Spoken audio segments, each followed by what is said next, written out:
the stream that rippled by the distant watermill, the blue Welsh mountains far away. It was for such a spot the child had wearied in the dense, dark, miserable haunts of labour. Upon her bed of ashes, and amidst the squalid horrors through which they had forced their way, visions of such scenes, beautiful indeed, but not more beautiful than this sweet reality, had been always present to her mind. They had seemed to melt into a dim and airy distance, as the prospect of ever beholding them again grew fainter, but, as they receded, she had loved and panted for them more.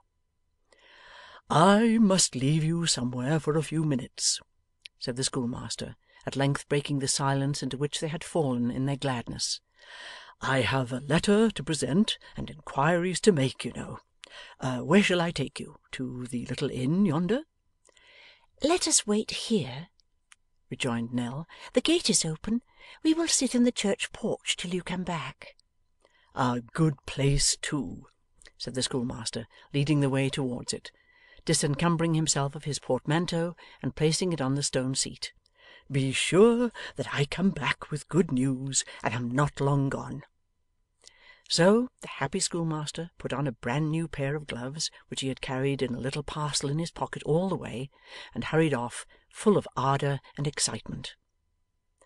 The child watched him from the porch until the intervening foliage hid him from her view, and then stepped softly out into the old churchyard, so solemn and quiet that every rustle of her dress upon the fallen leaves which strewed the path and made her footsteps noiseless, seemed an invasion of its silence.